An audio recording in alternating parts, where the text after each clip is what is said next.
भाई जो गुरु बचन पे डट गए कट गए फंद चुरासी। तो गुरुदेव कहते हैं ये संसार समझदा नाही कहंदा शाम दोपहरे नू, यानी दुखों को ही सुख मान रहा है। वो शराब पिया हुआ व्यक्ति चिलचिलाती धूप को ही ठंड मान रहा है। इसी प्रकार बिना आध्यात्मिक ज्ञान के, बिना पूर्ण सतगुरु के सत्संगों के आप और हम भाई बहन इस संसार में दुखों को ही सुख मान बैठे हैं। ये संसार समझदा नाही कहंदा शाम दोपहरे नू, गरीब दास ये वक्त जात है रोगे इस पैरे नू, कि तुम्हारा ये समय निकलता जा रहा है, दिन प्रतिदिन तुम्हारी श्वासें बर्बाद होती जा रही है और श्वासों के ऊपर शरीर टिका हुआ है। जिस दिन तुम्हारी श्वासें समाप्त, शरीर खत्म, उसके बाद फिर रोने धोने के अलावा 84 में जाने के अलावा कोई ऑप्शन नहीं बचेगा। इसलिए समय रहते, वक्त रहते सतगुरु के सत्संग सुनना शुरू करें और सतगुरु की शरण ग्रहण करके अपने मनुष्य शरीर को धन्य करें। भावार्थ, संत गरीबदास जी ने बताया है कि मनुष्य जन्म प्राप्त करके जो व्यक्ति भक्ति नहीं करता वह कुत्ते, गधे आदि आदि की योनि में कष्ट उठाता है। अब विचार करो भाई और बहनों, आज आप और हम तो इंसान हैं, कोई स्त्री है कोई पुरुष है। अब हमारे आसपास में जितने भी जीव जंतु हैं, पालतू पशु हैं, जंगली जानवर हैं, गधे कुत्ते सूअर हैं, बैल बकरी भैंस है, ऊंट है, ये क्या हैं? अरे इनके अंदर भी तो आत्मा है जैसे हमारे अंदर है। अगर उनको चोट लगती है तो उनको भी तो पीड़ा होती है, दर्द होता है। उन जानवरों में भी तो ममता है, वो भी अपने बच्चों को कितना प्यार करते हैं, कितना लाड करते हैं। गाय के बच्चे के पास में यदि कुत्ता आना चाहे तो गाय किस कदर उसको मारने को दौड़ती है। वो प्यार प्रेम उनके अंदर भी है, मोह ममता उनके अंदर भी है। यदि वो बीमार होते हैं तो उनको भी पीड़ा होती है। उनके पैर में कोई कांटा या कील चुभ जाए तो उनको भी परेशानी होती है। सर्दियों में उनको भी सर्दी लगती है, गर्मियों में गर्मी लगती है, भूख प्यास से वो भी बेहाल रहते हैं। तो भाई और बहनों, वो इतना कष्ट क्यों उठा रहे हैं और आप और हम इतना सुख क्यों प्राप्त कर रहे हैं? सर्दियों में हम लोग रजाई ओढ़ के सो जाते हैं, बंद कमरे में सोते हैं, दरवाजे खिड़की बंद कर लेते हैं, हीटर चला लेते हैं, और वो गधे कुत्ते सूअर जंगली जानवर सारी रात वो ठंड में सिकुड़ते रहते हैं। कोई किसी दीवार का सहारा लेके पड़ा है, कोई किसी पेड़ के नीचे बैठा है, ऊपर से ठंडी ठंडी हवा चल रही है, धीमी धीमी बारिश हो रही है, और वो बिल्कुल मुंह को छुपाए, हाथ पैरों को छुपाए वो धूज रहा है, वाइब्रेशन कर रहा है सर्दी के मारे। वो इतना कष्ट क्यों उठा रहा है? गर्मियों में आप और हम तो अपने कमरों में एसी चला लेते हैं, कूलर चला लेते हैं, पंखा चला लेते हैं, और वो जानवर बेचारे गर्मी में उनका हाल बेहाल होता है। आप और हमारे पेट में कोई दर्द होता है, हम तुरंत अपने किसी परिचित को, माता पिता को बता देते हैं, वे हमें डॉक्टर के पास लेकर जाते हैं, डॉक्टर हमें दवा देता है और हम उस पीड़ा से राहत महसूस करते हैं। क्या जानवर बीमार नहीं होते? क्या उनके सर में कीड़े नहीं पड़ते? कुत्ते के सर में कैसे कीड़े पड़ते हैं, कैसे उसको खुजली हो जाती है, एक कुत्ता दूसरे को काट देता है, कितनी पीड़ा होती है उनको। सारा दिन वो सर को घुमा घुमा के घूमता रहता है, चिल्लाता रहता है। वो इतने कष्ट क्यों उठा रहे हैं? किसी गाय या भैंस के पैर में कील चुभ जाए तो वो बता भी नहीं सकता कि मेरे पैर में पीड़ा हो रही है, सिवाय आंखों में आंसू निकालने के, लंगड़ाने के। तो भाई और बहनों, हमने विचार करना पड़ेगा कि हम मनुष्य शरीर प्राप्त करके थोड़ा बहुत सुख क्यों भोग रहे हैं और ये जानवर बेचारे इतने कष्ट में क्यों हैं। क्योंकि जब इन समस्त जानवरों का, पशु पक्षियों का, जब कभी आप और हमारी तरह मनुष्य जन्म था, परमात्मा ने उनको मनुष्य शरीर दिया था भक्ति करने के लिए, मोक्ष प्राप्ति के लिए। क्योंकि 84 लाख योनियां भोगने के बाद एक बार ये मनुष्य शरीर मिलता है, परमात्मा हमें देता है। तो उन सभी जानवरों ने, पशु पक्षियों ने जो आज महाकष्ट उठा रहे हैं, उन्होंने मनुष्य शरीर में, स्त्री या पुरुष के शरीर में कभी संतों के सत्संगों पर ध्यान नहीं दिया। किसी ने समझाना चाहा तो बात कानों के ऊपर से टाल दी कि सत्संगों में तो फालतू के लोग जाते हैं, हमें तो फुर्सत नहीं है काम धंधे से भी, पैसे नहीं कमाएंगे तो घर कैसे चलेगा, परिवार कैसे चलेगा, बाल बच्चों का पालन पोषण कौन करेगा, घर में नुकसान हो जाएगा। सौ बहाने बना के और वो सत्संगों में नहीं जाया करते थे, संतों के सत्संग नहीं सुना करते थे, जिस कारण से उन्होंने अपना मनुष्य शरीर स्त्री या पुरुष का बर्बाद कर दिया। और मरने के बाद में धर्मराज के दरबार में जब गए तो परमात्मा तो भक्ति धन देखता है कि बेटा भक्ति धन लाया या नहीं लाया।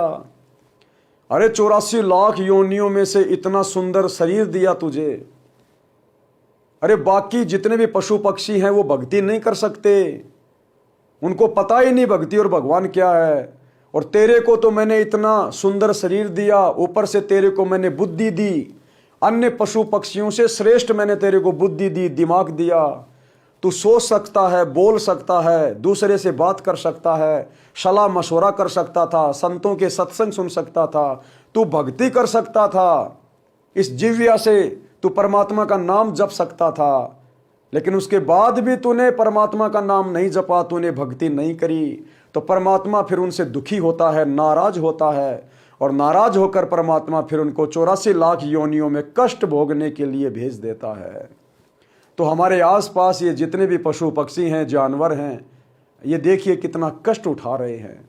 एक बैल सारा दिन खेत में हल में चलता है, उसके नाक में नाथ डाल दी जाती है, रस्से को किसान खींच खींच के और उसको चलाता है। सोचिए भाई और बहनों, अगर हमारे नाक में जरा सी चोट लग जाए तो कितनी पीड़ा होती है, कितना दर्द होता है, ये कितनी कोमल जगह होती है। और उस ऊंट के, उस बैल के नाक में नाथ डाल रखी है फोड़ के, और रस्से से खींचा जाता है जोर जोर से।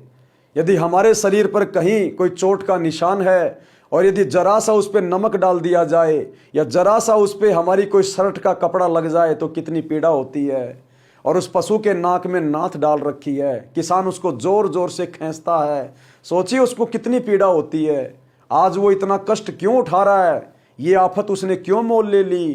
क्योंकि जब उसको मनुष्य शरीर दिया था भगवान ने, उसने संतों के सत्संग नहीं सुने। सत्संग भी सुने तो नकली संतों के, जो बड़े बड़े पाखंड करके बैठे रहते हैं, सर पर लंबी लंबी जटा, लंबी लंबी दाढ़ी मूछ, 3 प्रकार के तिलक, माथे को पूरा पीला कर लेते हैं, पीतांबर पहन लेते हैं, भगवे वस्त्र पहन लेते हैं, रुद्राक्ष की मोटी मोटी मालाएं डाल के रहते हैं। तो इंसान सोचता है कि इससे बड़ा तो कोई महापुरुष ही नहीं है, इसने तो परमात्मा प्राप्त कर रखा होगा। लेकिन परमेश्वर कहते हैं कि भक्ति की पहचान तुमने शास्त्रों से करनी पड़ेगी। शास्त्रों से भक्ति क्या है, भगवान कौन है, मोक्ष कैसे मिलेगा, सच्चा सतगुरु कौन है, इसकी जानकारी तुम्हें ग्रंथों में मिलेगी। और ग्रंथों की जानकारी हमारे उन ज्ञानहीन धर्म गुरुओं को नहीं थी, और ना वर्तमान में धरती पर सतगुरु रामपाल जी के अलावा किसी भी आचार्य और शंकराचार्य के पास है। और यदि अभी आपको यकीन नहीं हो रहा है तो कोई बात नहीं है, आने वाले कुछ ही समय में, बहुत ही थोड़ा समय बचा है, 2028 युग परिवर्तन का समय परमात्मा की तरफ से निर्धारित है। और जब जब इस पृथ्वी पर युग परिवर्तन होता है, जब जब 2 युगों का मिलन होता है, तो बहुत भयंकर विनाश होता है। त्रेता युग में राम रावण युद्ध हुआ, युग परिवर्तन, कितना जबरदस्त नरसंहार हुआ। द्वापर से हम कलयुग में आए तो महाभारत का युद्ध हुआ, 18 करोड़ सेना मारी गई। और वर्तमान समय, ये कलयुग से कुछ समय के लिए हम मिनी सतयुग में जाने वाले हैं। 2028 में वो युग परिवर्तन का समय है। तो भाई और बहनों, उस समय जब 2 समय का मिलन होगा, 2 युगों की टक्कर होगी, तो कितना भयंकर जंग संहार होगा।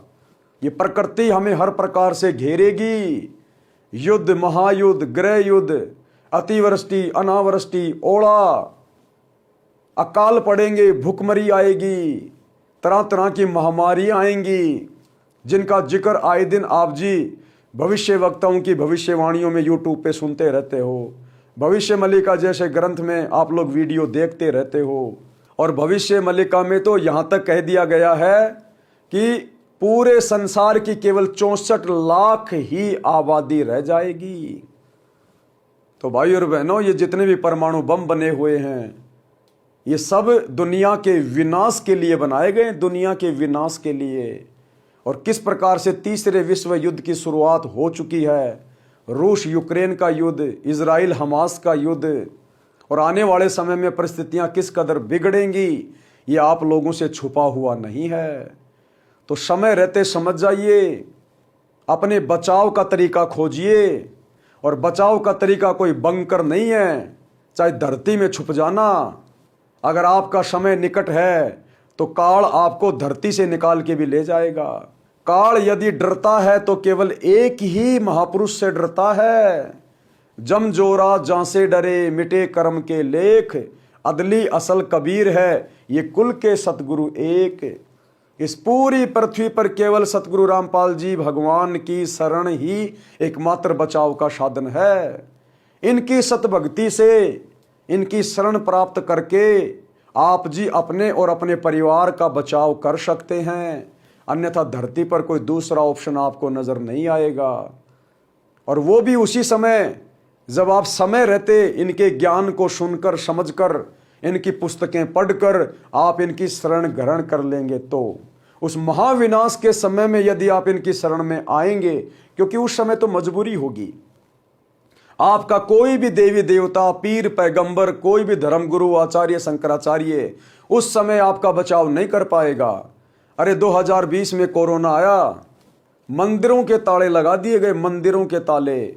इन पत्थरों के भगवानों के नाक के ऊपर मास्क चढ़ा दिए गए।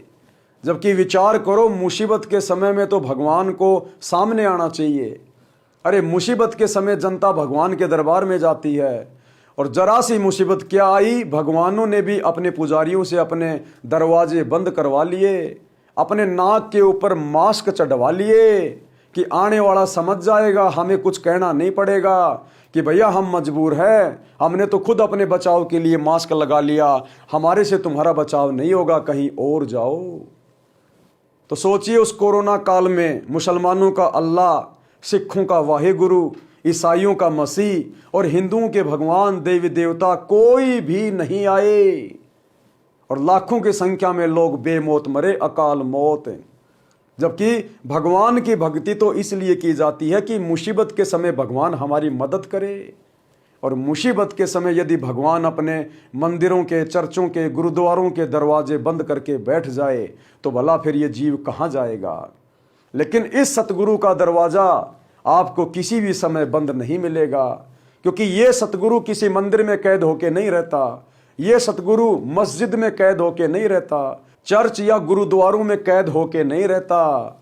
ये सृष्टि के कण कण में है, कण कण में। आप एक बार इनसे दीक्षा लेकर, इनसे अपना भक्ति का कनेक्शन जोड़कर आप जो मर्जी जहां जाइए, किसी भी देश में रहिए, कुछ भी कीजिए, बस इनकी मर्यादा में रह के भक्ति कीजिए।